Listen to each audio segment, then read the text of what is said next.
chickens, welcome to this video that has been long overdue. I know I said that I was going to put this out just a few days after I put out my video about the shadow of the caregiver archetype, but I have been going through so much and just rushing around and trying to do different things and finish different things, and basically I had to wait a little while. But I hope that this will be worth the wait for the people who were thinking, okay, I definitely want to watch that one. I've definitely got my eye on that one. That might help me.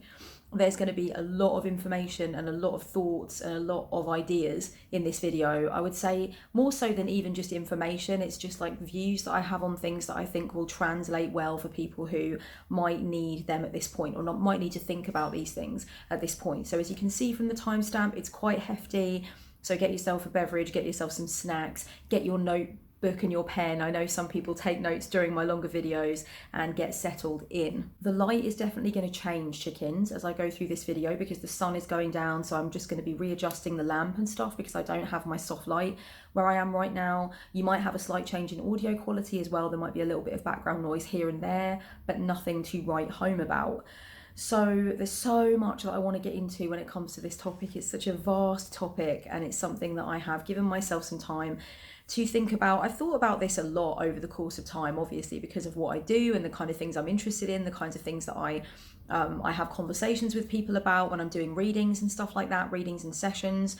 So it's definitely something I've thought about over the course of time. I've thought about it in relation to my own journey, and I've thought about it in relation to things I've spoken about with clients and friends, and things I've read from my audience members here underneath my YouTube videos and stuff. So let me just relax. Let me just drop my shoulders a little bit because I'm feeling a little bit tense.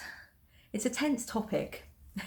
It's a tense topic, so let me just relax and just get into like riffing mode and rambling mode. I definitely am working from some notes, but I also want to just be very comfortable and lean into this topic so it doesn't become too much of a very stiff, very almost like an educational PSA. I don't want it to be like that. I want to relax. Let me riff. Let me take a sip of my beer. Oh my goddess. A red flag is a sign. It's a sign that something is not quite right. It's a sign that there is something a little bit ungroovy in the woodshed. It's a sign that there is a fly in the ointment, darling.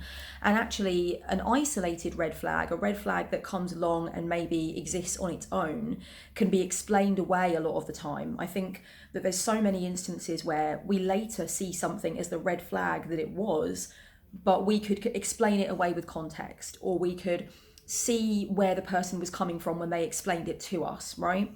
And then later on we see, oh, okay, that was part of an ongoing pattern of behavior, that was part of an issue in the relationship that never really went away, and it came up in multiple different ways at multiple different times. I now see that as a red flag. However, at the time, it seemed to be an isolated incident. And I think that a lot of the time it's obvious that we only pay attention to red flags and see them as such when they come in clusters. It's so important, chickens, that we make sure that we do not shame ourselves for not recognizing something which we later see to have been a red flag in a relationship. The reason that videos and podcasts and books of this nature exist, where we talk about red flags, we have those conversations about the red flags, is because it can be so hard to overlook things that are actually part of ongoing patterns and instead explain them away as isolated incidents. And so, videos like this just exist as resources, really, for you to check in with a relationship or a friendship, any kind of connection that you have with somebody, and think to yourself, am I seeing a bunch of these things happening? Are these things happening regularly or semi-regularly? Are they happening enough for me to give them my attention and consider that they might be part of negative patterns that are ongoing? I think it's fair to say that most people watching this video probably have experienced a situation where they've looked back with the benefit of hindsight and they've thought to themselves, okay, there were red flags there that were missed. But I think the important thing is, rather than dwelling on the fact that you missed those things or guilting yourself or shaming yourself for missing them, the important thing obviously is to look at them and say, this will form the basis for how I conduct relationships in the future. I will in the future look out for these things. I have learned from this experience, and in the future I can keep myself a lot safer. Missing these red flags and having this experience of allowing things to go on in an unhealthy way has now led me to the point where I know that I can have healthier relationships in the future. I can look out for these things in the future that I wasn't seeing. And from now on, I will see them. From now on, I will be able to be there for myself and make sure that I protect myself, because I know what those red flags are now, if that makes sense. I'm going to start right off the bat by saying that incidents of violence or threats of violence should be seen as red flags. And when I say they should be seen as red flags, I mean they should be taken seriously as signs that something is not right. I think that also the destruction of property can be seen as a red flag, especially, of course, when it's happening in the midst of a really aggressive argument. I think that it can obviously cause an intensely negative energy, feelings of fear. It can trigger you if you've ever been in a very sort of aggressive or violent situation in the past. It can be a way to assert power or authority in a situation. If somebody breaks something or threatens to break something, somebody throws something, somebody throws your things out of the window or smashes something. That is where, obviously a conversation has come to a point where it's only going to be destructive. It cannot any longer, I don't think, be constructive at that stage. And it also can be very scary. Obviously, I'm not saying that the destruction of property always leads to violence against a person. So I'm not saying somebody who throws something and it smashes against the wall, for example, is necessarily going to hit you or commit an act of violence towards you in some way. But I think even if that doesn't happen, and even if you don't see any link between the destroying of things and the harming of people, it makes for an incredibly uncomfortable and often unhealthy atmosphere, right? And I think anyone that's actually broken something themselves during an argument or come to the point where they've experienced seeing somebody do that and witnessing that can say that, can say that that is true. Of course, another really important red flag that we need to get out on the table immediately is that boundaries being broken or being tested, being pushed in some way, that's always something that can be seen, I think, as a sign that things are not right. And whether you feel that you need to have a singular conversation about your boundaries being breached, or whether you feel that your boundaries have been consistently breached and it's time to stop the relationship. I think that if your boundaries are being pushed or if they're being repeatedly trodden on, that's something to really look out for. Boundaries can be breached in a number of ways, obviously. They can be breached conversationally. You might say over and over again that you are not ready to discuss a particular thing, or you're not ready to share on a particular thing, and you might find that a partner or friend, somebody in your life, keeps pushing you in that way. Sexually, boundaries can be breached, of course. We can have our consent messed with, we can have our limits pushed sexually, so that's something to consider as well. Obviously, if you see demeaning language in the relationship, if you are experiencing sly put downs, if you are feeling degraded by things that a partner or friend is saying to you, these can all be seen as red flags. These can all be seen as things up with which you should not put, okay?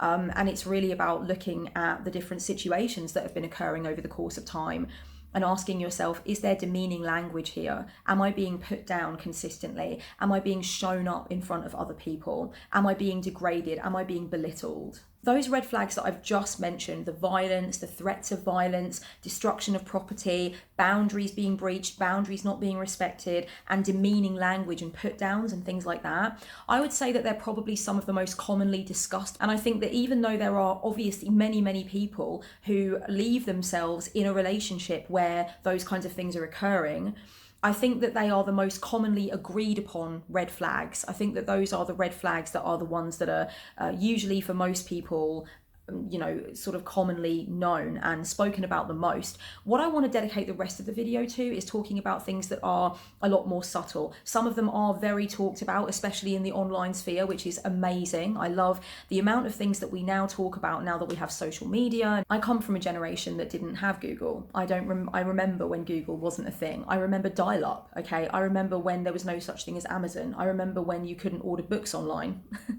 So for me, it's incredible to watch this wonderful advent of being able to talk about these things and have really full-blown conversations about these things, think pieces about stuff like gaslighting and, you know, all that kind of thing. It's amazing. It's great to see that the dialogue is out there and people can reach for the resources that they need if they are unsure whether or not they are experiencing red flags in a relationship, or things are unfair or maybe even abusive. It's amazing that the online sphere is really, you know, sort of awash with these different discussions about things. I think that's great. But those things that I just mentioned at the beginning of the video, I would say they're probably the head honchos as far as red flags go. Now we're going to dive into the things that maybe you do struggle to see a little bit more. Maybe they're not talked about as much in some cases. And I sort of want to highlight those things for anybody who might be going through difficulties with trying to identify red flags.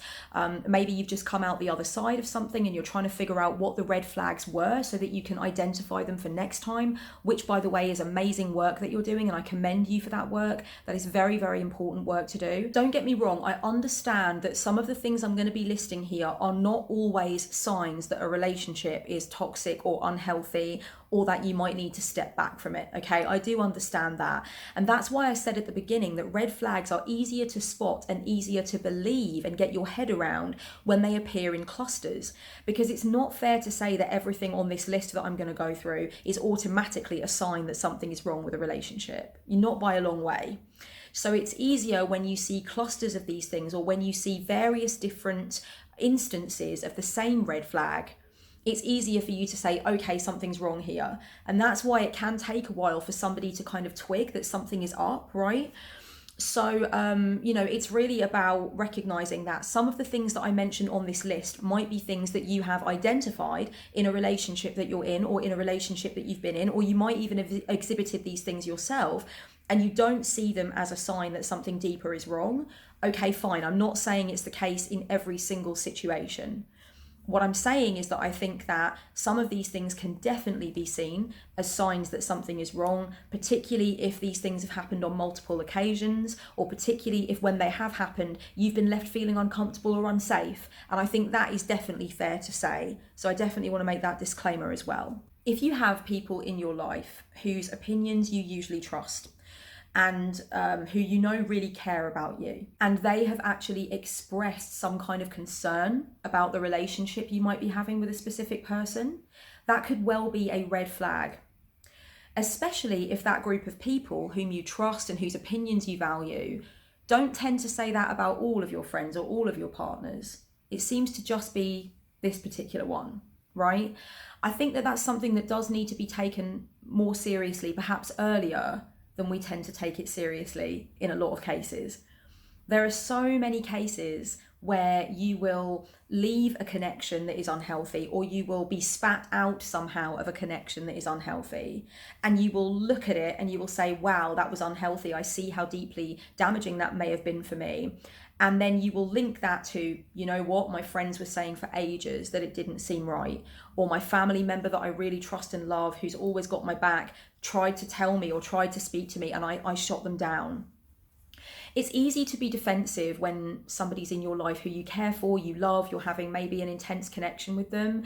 It's easy to shoot friends and family members down when they try to speak to you about how uncomfortable they feel about the relationship you're in with that person. And especially when a loved one comes to you and they shock you with their opinion and they say, look, I really think your relationship seems to be unhealthy, or you don't seem to be happy, or we're concerned about what's going on here. It can be easy to move straight to defensiveness. And I think even if that is your first response, even if you are immediately reactive, immediately defensive, please don't think that you can't then go back and try to reopen a discussion with those loved ones, those family members, those friends, whatever, and talk to them as and when you feel that you are ready to and capable of it. Sometimes it is difficult to respond with anything except defensiveness, especially when we weren't aware that people around us were worried about our relationship or our friendship or whatever. When you first realize that somebody's looking at a relationship you're having with someone and thinking, this is not good for you, yeah, it can be something where you're like, you can't say that about them, I love them, or I care for them, and you don't understand the whole situation and you don't understand the whole story. But really, you know, if you're connected to people who've really always got your back, you tend to find that they share opinions usually with you that tend to hold weight and hold merit and tend to be helpful for you. If those people start to make rumblings about how they're worried about your relationship or they're worried about a connection that you're having, try to take that and at least put it in your back pocket, even if you can't fully trust it and agree with it at first. Also, of course, it's really important to say that those same people who first identify that a relationship might not be healthy for you are often the same people that will be there for you during a healing period if you did find that you needed to leave that relationship or you're feeling very wounded as a result of that relationship at the end. I've spoken to people a lot about red flags in their relationships, like things that they saw during the relationship or things that they saw after the fact that makes sense to them as being red flags. And one thing that I will say that's come up quite a lot is the situation where the person that you're in a relationship with has somehow a dislike of a lot of the other people that you're close to in your life. And they might have certain different reasons for that dislike. They might try and justify that dislike. And it usually ends up in a situation where you either have to choose between spending time with that person who doesn't seem to like the other people in your life, or spending time with the other people in your life, but they've started to really dislike the person. So there's almost this two-way thing going on. Now, obviously, sometimes with a partner or friend, you will find that they don't rub along with one of your loved ones who was already in your life before they came along. You will find that, okay? But I think it becomes a red flag when you see that that person really doesn't like anybody that you're connected to, or they seem to have problems with a lot of the people that are closest to you in your life, and they don't seem to be very comfortable with you spending time with others. That can definitely be something to question and to look into more. I'm going to read the next part out from my notes because I really felt that I explained it in a very good way when I was writing my notes. So it says, this is another kind of red flag that you could be looking out for, right? It says, you're sure about your commitment to them and you're consistent in your words and actions, but they swing back and forth on how committed they are to you and to remaining in the relationship with you. You may be able to convince them through conversation and affection, but you are left feeling that it's a ticking time bomb until the next time that they are unsure. Let that sink in. A ticking time bomb. It's a feeling of tension. It's a feeling that you are wondering when the other shoe is going to drop. You're wondering when there's going to be another problem. And that kind of leads on to something else that I want to stress as being sometimes a red flag. And that is that you're always waiting for the next drama. Calm waters often feel suspicious for you, okay? It's like you're waiting for the next storm, and any sense of calm, any sense of stability, any sense of things moving along smoothly makes you feel like, okay, what's going on? Why haven't we had any drama for a while? When can I expect the next problem? When can I expect the next issue? Sometimes I think if a relationship is characterized by extreme highs and lows, or a pendulum swing back and forth and it's very high intensity and there's usually a drama, it's hard to even enjoy the times where you're just happy and you're just calm and everything's pretty much going well and there is no drama, there is really nothing to report back on, there is really nothing going on that makes you feel worried. It's hard to enjoy that. And actually, sometimes we start to feel that, like, no, this is a relationship that's characterized by highs and lows, it's characterized by drama. So if there's no drama going on, what does that mean for the relationship? It must mean there's an issue. So then we end up creating issues or creating drama or really sort of deep diving or overanalyzing things so we can find that little kernel of chaos that we can then, cook into popcorn. And it's one of them where you can't actually enjoy a sense that things are calm and things are enjoyable and you're having a nice time, because that's not what you're used to. That's not really the familiar feeling, and you want to get back to the familiar feeling. And if the familiar feeling is disrespect and chaos and intensity and feeling sick, feeling like you're constantly on a roller coaster, then you're going to strive for that state of being with this person, even though neither of you probably like it, or maybe one of you's driving it and the other one hates it. Maybe you both think you hate it, but you're both designing scenarios where it begins to happen because you feel like that's the way the relationship should be. It's the way it's always been, and it's the way it always should be. Let's talk about love bombing, honey bunnies. That's something that is very discussed online. Love bombing is something that there's been a lot of articles around, there's been a lot of videos on it, and I think that's a really good thing because when we use these labels to describe phenomena that we see in relationships, isn't it just so great to have those labels and to kind of be able to tap into different lists, bullet pointed lists of the things you can be looking out for, what it feels like, what the behavior is characterized by. It's so much easier for you when you feel like, oh, okay, that's it. I've identified that that's what it is. And it's so useful to have those articles and those videos that can kind of delve further into it for you. Love bombing. Oh my goddess, love bombing sucks. Love bombing is basically where in the beginning, you are treated like this beautiful, majestic, important creature from another world, and this person just lavishes affection onto you and lavishes love onto you, makes you feel important, makes you feel listened to, makes you feel valued, gives you the beautiful words, might gives you the beautiful presents, all of that. And then once they've got you in the bag, once they've got you as a sure thing, all of that kind of grafting and that attention and that focus stops. And you go into what you feel is a very barren kind of landscape where nothing is quite what it appeared at the beginning. At the beginning, you can kind of read through these paragraphs of WhatsApp messages that were like, 3 paragraphs long about how much this person adored you and wanted to be with you, or just giving you a lot of focus and a lot of attention, maybe not even giving you really sort of deep and meaningful words, but even just giving you more focus, more attention, bringing you on board. And then once they feel they've got you, or you're in a relationship, or you're connected and the bond is there, they drop it. They are not interested in giving to you in that way anymore, and any giving that you offer to them is not reciprocated. You might find that you actually have to talk to the person about the fact that you initially were being given all of this attention, all of this time, all of these beautiful words, and actually you're really having to sort of coax anything out of them now. It's like they're just not interested anymore, full stop, right?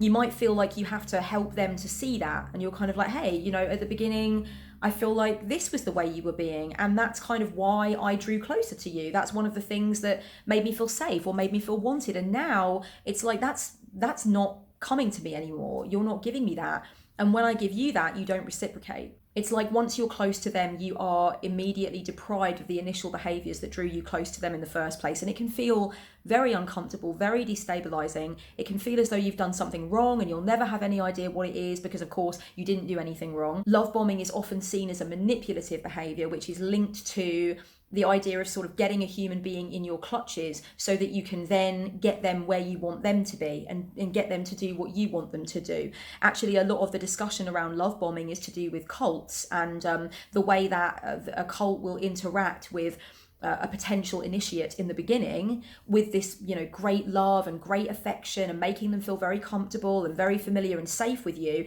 And then once they're in the cult, once they're on the compound, once they've given up their money, once they've said goodbye to their family, then they are cut off from that love and affection, and things become abusive in a very different way. Things take a very different turn, and they realize that they're not in fucking Kansas anymore, Toto, So a lot of the discussion around love bombing is around the activity that cults engage in when they're trying to entice an initiate into the fold. And then very quickly their behavior, their loving behavior, is replaced with cruelty or with very insistent propaganda or brainwashing or whatever it might be, shaming the person if they speak out of turn or if they do anything that is outside of the cult rules. So love bombing is often seen as a manipulative sort of technique that's used to pull somebody into the clutches of a cult. And you can see that on different levels in different ways with individuals and relationships that you have with individuals. Sometimes it's an element of laziness in it, completely, where somebody really sort of courts you at the beginning. They woo you, they show you the very romantic side of themselves, and then they might get lazy, they might get complacent, and you might have to say, hey, I really feel like you're not making an effort in the same way you were when we first got together or when we first started hanging out, and it's uncomfortable for me to see that you've now dropped all of that in favor of this other way of being that makes me feel not that special or not that safe. And sometimes that discussion will fix things, but sometimes it doesn't. And it's an ongoing feeling that you were initially enticed with behaviors that the person has now dropped once you've kind of come into their domain and they feel like they don't have to try for you anymore. It can definitely be the beginning of very manipulative, very abusive behavior. It can be something that the person who did the love bombing is completely oblivious to, but that doesn't make it any less of an uncomfortable thing and any less of a red flag either. I'm going to read this next thing out to you from my notes. That's the next thing on my list of red flags. It says, everything that was important to you before now comes constantly second to what they need, and their needs seem to be very great. Maybe you find it difficult to differentiate between times when you should come to their aid and times that you should encourage them to act on their own initiative. So it can be difficult to tell whether you ought to be caregiving or whether you ought to be kind of not enabling them in a sense. They show you so much love when you just attend to them and do things for them that you end up preferring to do that, and then you leave your own commitments by the wayside. And if this sounds familiar and you haven't yet watched my video about the shadow of the caregiver archetype, I would welcome you to watch that video as well. I'm going to leave it down below for anybody who is watching this and didn't see the shadow of the caregiver archetype that I did. I talked very much about that. I talked about being unable to differentiate between the amount of giving that you ought to offer and then the point where you are enabling by giving, and you really need to pull away and refocus your efforts on what you want and your dreams and your joys. You know, it can be very difficult to do that, and that can be a red flag when it happens time and time over. I'm going to be making more videos about the archetype of the caregiver. I have lots more to say on that. I'm going to be talking about other archetypes as well, particularly ones that I'm very attuned to or I have experiences with, but I definitely have at least one more long video in me about the caregiver archetype and the shadows of that archetype. So if you feel like you need that, that's definitely coming as well in the next week or two. If you notice that somebody's words consistently do not match up to their actions, that is a red flag. When somebody says over and over again that they're going to do something or they're going to stop doing something, and then that doesn't end up being the case, you are fully entitled to see that as a red flag and something that needs to be addressed. Sometimes people's words are so full of love and they make you feel so secure. Some people's words are beautiful. Fuck. I mean, you know, you really feel like your core and your heart and soul is being spoken to. So when somebody says that they feel a certain way about you, or they're going to behave in a certain way around you, or they're going to, not engage in certain behaviors that upset you or that are damaging, it can be very tempting to continue to believe those words because they sound so good and you want them to be true. Somebody's words can convey a very strong conviction for you, a very great and deep love for you, whilst their actions will imply that they are non-committal, they are half in, half out, they don't respect you in some way, they don't respect you in a number of ways. And there comes a point where you have to say to yourself, okay, for all of the words that you're saying, for all of the beautiful language that you're using, love is a verb, love is a doing word, massive attack style, baby. While I was making the notes for this video about relationship red flags, I was thinking about the withholding of communication and ignoring a person's communications, making them feel insecure by ignoring their communication, that kind of thing.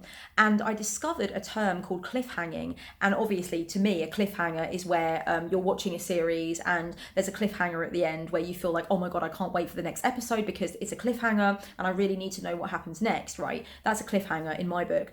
But apparently cliffhanging is where somebody actually sort of denies you communication with them. So they might ignore your messages for hours on end. They might read your messages and be fully aware that you're looking for engagement with them. You want some kind of confirmation from them about where they are, when they're going to be at yours, if they're okay, that kind of thing. And they willingly withhold that from you. They know that you are worried, that you're feeling insecure or whatever the case might be, and they willingly withhold that communication from you. There are lots of very good reasons that people give you for why it might be that they couldn't get into contact with you sooner, that they could not reply to your message. But I'm telling you, if it happens time and time and time again, it is a fucking red flag, okay? That's something that I have a very strong conviction on. There are always reasons that somebody can give. There's a myriad different reasons somebody might give you for why they couldn't get to your message, why they read your message but didn't reply. But ultimately, if they understand that it is important to you to get that communication when you have been hours without that communication and you feel that you need to check in, if they know it's important to you and they willingly time after time receive your communication and withhold communication in return, That's some kind of a problem. Now, am I saying that it is always manipulative? Am I saying that it is always something that is done in a vindictive way? No, but I am saying that if it's making you unhappy, and if you keep conveying that it's making you unhappy and nothing's done about it, then of course it's a red flag. And I think with cliffhanging, there can be layers to the reasoning behind why somebody would do something like that. I think that after a while, excuses and reasons and context around why somebody hasn't gotten back to you for hours on end and why somebody left you hanging, that's why it's called cliffhanging, those reasons get old, those reasons get tired, and you have to start thinking of it in a way as a red flag. And if there are other communication red flags, for instance, I think one communication red flag I can think of right now is that a person does not let other people in their life know about you. That could be a communication red flag. It's like you're in a vacuum away from everything else in the person's life. So if you're in a relationship with somebody and they don't seem to want you to communicate with any of their friends, they want to keep you completely separate even when you've been together for months and months, again, a communication red flag. I think another red flag would be if you find that you want to talk about something that you think is really important and you think needs to be talked about, and the other person keeps shutting it down, and you never really get the opportunity to talk about it. Again, it could definitely be a red flag. And look, even if you don't want to judge that person as doing it with a vindictive intent, at the end of the day, it's making you unhappy and they keep doing it.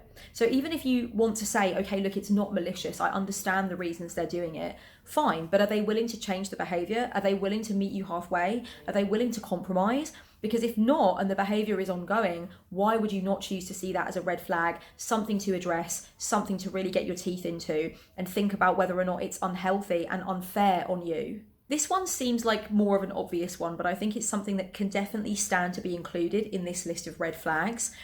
And that is when somebody is found to be lying over and over again.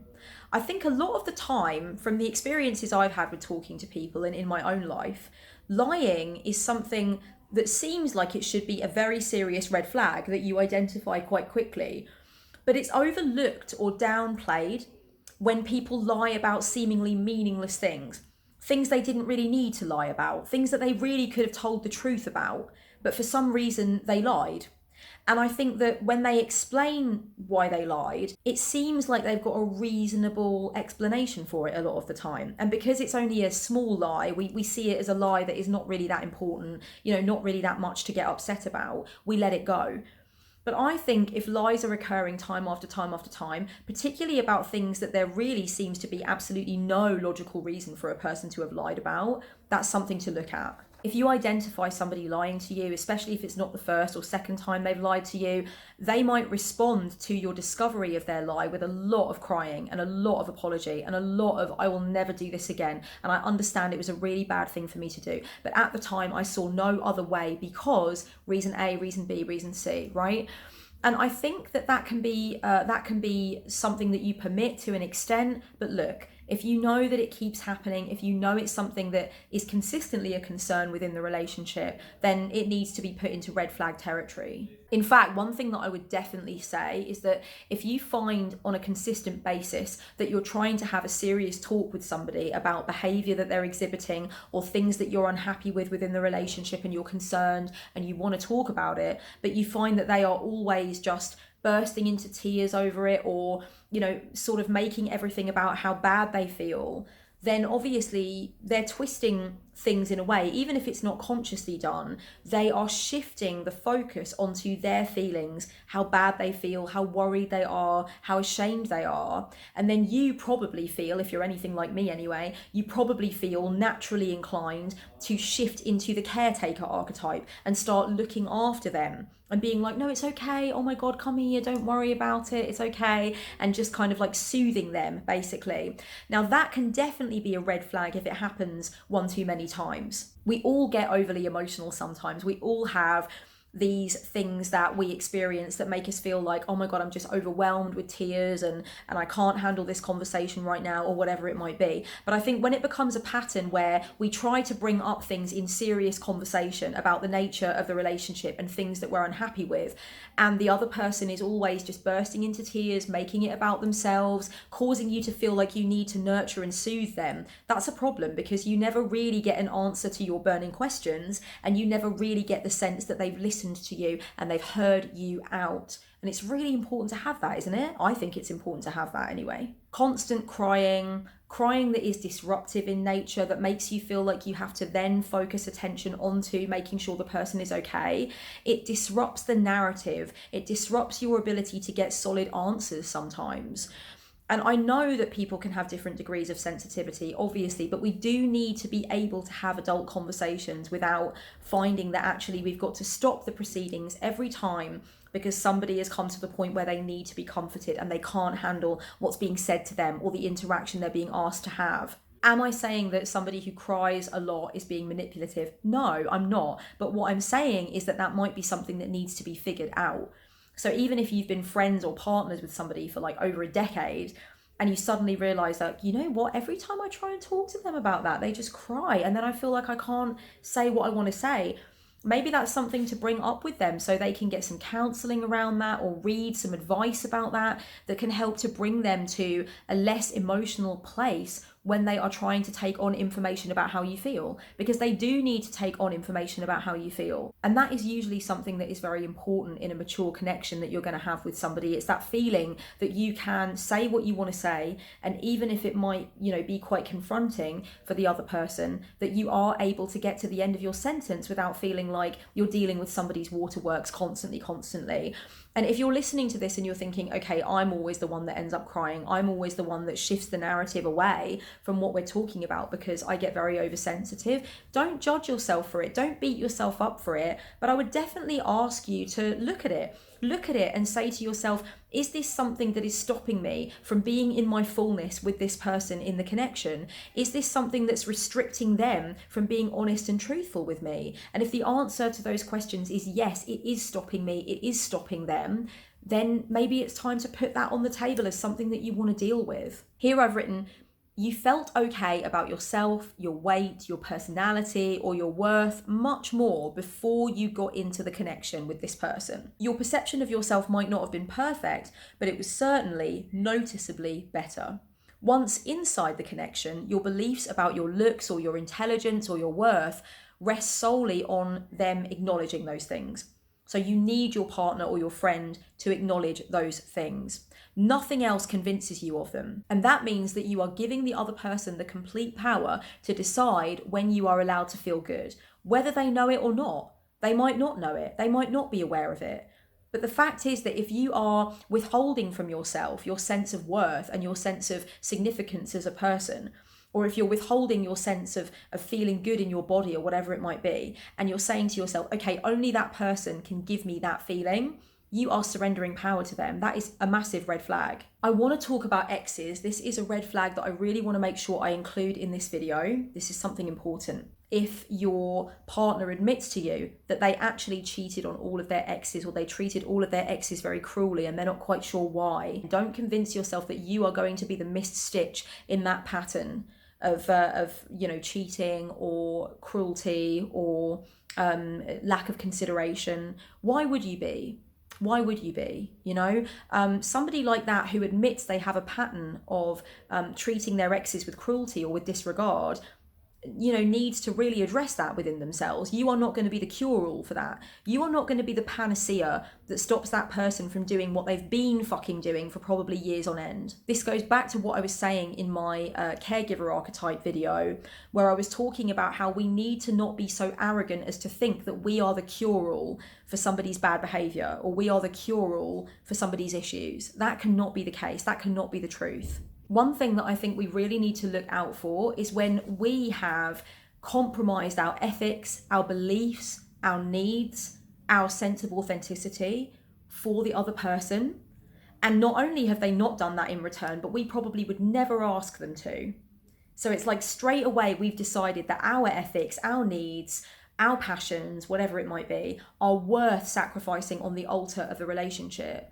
But we couldn't even conceive of asking them to do the same in return. We couldn't conceive of it. It doesn't feel right. It's not something we would ask for. This is really an example of double standards, and I think double standards can be seen throughout a relationship. I think that when it's one rule for you and another rule for them, That's a red flag wherever you find that kind of problem, wherever you find that kind of thing going on. Of course, it's a red flag. So if you're watching this video because you are wondering whether or not there are red flags that you need to be seeing, I would ask you, whereabouts is it one rule for them and another rule for you? Whereabouts is there a sense that you need to put something on the altar of sacrifice that they never do, or you would never ask them to? Whereabouts do they expect something from you that you wouldn't expect from them? And perhaps you even think it's quite wrong to expect it from them, but you have put up with the fact that they expect it from you. Is that okay with you? Is that something that you can continue on with into the long term, genuinely? Or if you've been in a long-term relationship, but you've only just realized that this is a problem, or it's only just become a problem, again, I ask you, is it something that you want to put up with, or is it something that you want to address and put on the table as something that's up for serious discussion? The unwillingness to apologize is a red flag, I think, a lot of the time. I think if you can look back over the timeline of the issues you've had with somebody, the conversations, the arguments, the misunderstandings you've had with somebody, all of that, if you can look over that entire timeline and you have recognized that you never heard a single apology from the person, that might well be a red flag, honey bunnies. However, even though that is the case, of course, there is the other end of the spectrum where somebody uses the word sorry as a kind of band-aid. But actually they keep saying sorry, sorry, sorry, and maybe their apologies are very heartfelt and maybe even very wordy, but nothing changes. Nothing fucking changes. That also is a red flag. The word sorry has been used and abused. It's been rinsed beyond all comprehension, baby cakes, all right? The word sorry has been just taken to a dark place where it can ultimately end up meaning nothing. If you don't insist that sorry means something and that there's some evidence behind it, it will end up being a meaningless sound in your relationship. It's not even a word anymore. It's a meaningless sound. Much like the sound of that Netherlands ambulance or police car. Who's Dutch that can tell me, is that an ambulance or a police car or a fire engine? I don't know. I'm in the Netherlands and these sounds are very unusual to me. Okay, this is a red flag that I really want to make sure that I get out there because I think it's really important. Sometimes you will find that it is only when you explain the behavior of a partner or friend to other friends that you realize there's something wrong with it. And that can be quite common. That can be, I think, more common than we care to talk about. Often we'll find ourselves explaining a situation that happened. We talk about how things went down. We describe the details of it. And as we're explaining it, we realize, first of all, that the friend or loved one we're explaining it to is kind of raising their eyebrow and being like, okay, this doesn't sound healthy, or that doesn't sound good.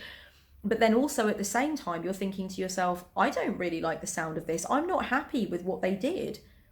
And I'm only just realizing now that this is a problem for me. That can be a very difficult thing, very difficult, because you've squared it away in your own mind. You've said to yourself, okay, I understand why they did this. I understand why they acted that way. I accept their apology. I accept their explanation. But when you explain it to somebody else in your life and you get that raw reaction from them and you really hear yourself explaining what they did to you, what they said, suddenly you're like, this doesn't sound good. This doesn't sound like the kind of thing I should just let slide. This sounds like something that is not healthy. This sounds like something that's not okay, that shouldn't really have happened the way it happened. Like I said, it's really difficult a lot of the time with red flags because they can be explained away by context. And of course, in a lot of cases, we want to explain them away. We want to explain them away as quickly as possible, get past them and move the fuck on. But I do think that if you find yourself in the midst of explaining the behavior of a partner or friend to other loved ones in your life or to people on the internet, and they are all unanimously like, that's not okay, that's not all right, that doesn't sound good, are you okay? I think that needs to mean something. Eventually that needs to mean something. Sometimes you will just feel that something is wrong and you cannot shake it. And you might feel really bad about it because you might not really be able to explain to yourself or to others what is wrong. But something is eating you up about the connection. And even though you can't put your finger on it, I would say that if that keeps happening, it can be a red flag. Now, is it something that immediately says to you, oh, they're malicious, they've got bad intentions? No. Sometimes a person can just have had a really, really bad dating life or a really bad run with friends, and they might be very, untrusting because of that. And it might be their responsibility to build up that trust again and stop judging everybody from the behaviours of the person who wronged them. So it can be that, but I think whatever it is, it's a red flag, because if you keep feeling fucking weird and ungroovy about what's going on in your relationship or the relationship itself, that's just something that you shouldn't keep pushing under the rug, baby cakes. That's something that you do need to look at and be honest about. Another thing I want to encourage you to notice is, do they say to you the things that you say to them?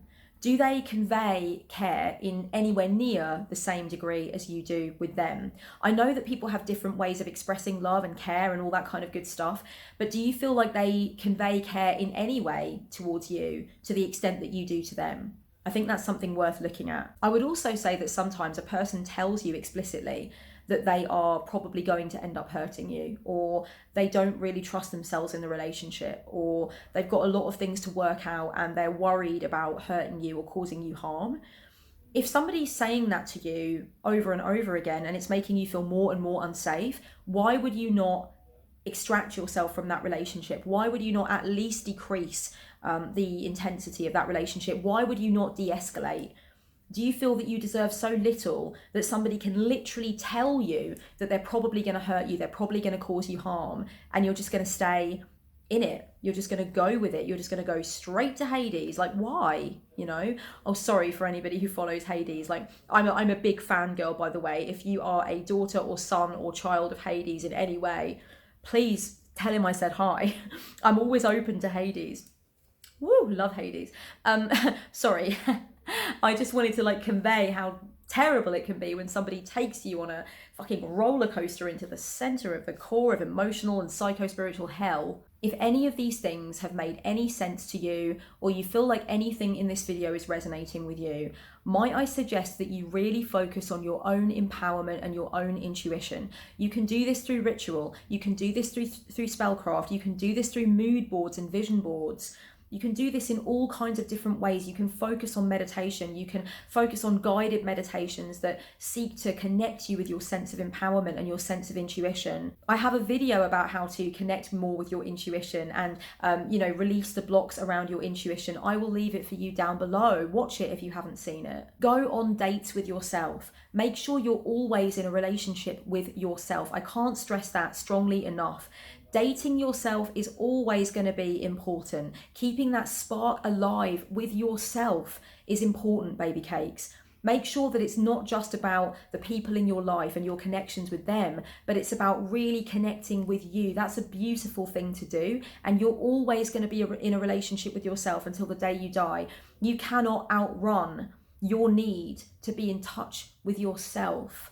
So please don't try to. Please put the work into it. And if you haven't put the work into it for a while, it's okay, but start now and start strong. Know what your expectations are. Understand what your limitations are. Understand your boundaries. Write these things down.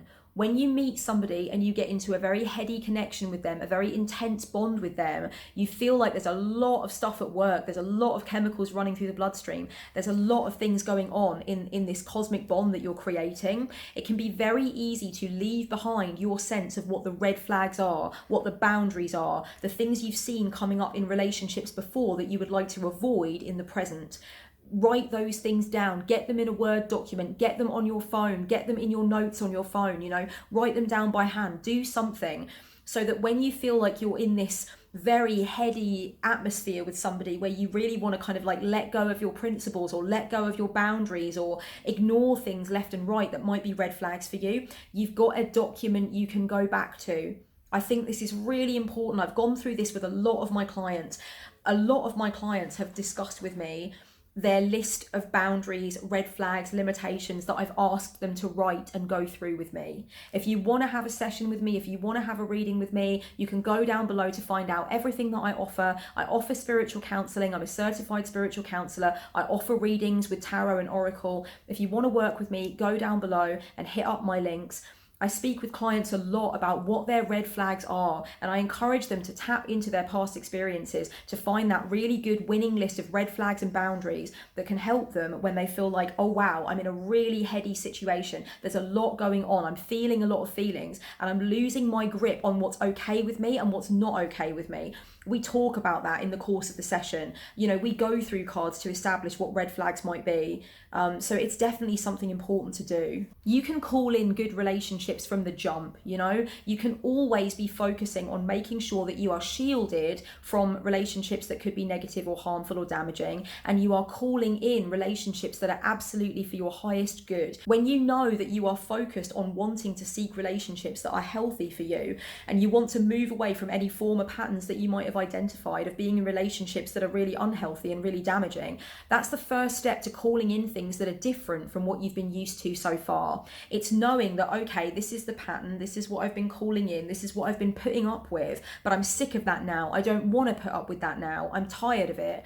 That's the first step to bringing in something different. There's nothing wrong with paying attention to the signs, the symbols, the messages that are coming through for you, especially if you have a spiritual path, if you know that the cosmos speaks to you in straight sentences, you know, if you know that about yourself, if you know that you've received important signs before that have led you in the right direction before, don't be afraid to call those signs in. Don't be afraid to open up to those signs. Don't be afraid to request those things from your deities, your spirit guides, your ancestors. Don't be afraid to request those things in sacred space. Look out for those things. Recognize that synchronicity is when the inner knowing matches the outward sign. Okay, that's what it is. So it's when you feel like you already know something, or something's already on the back burner in your understanding, and then an outward sign comes along and bam, it's there. It's telling you that you're fucking correct and that you can keep moving on the path, or that you need to get off the path post haste, right?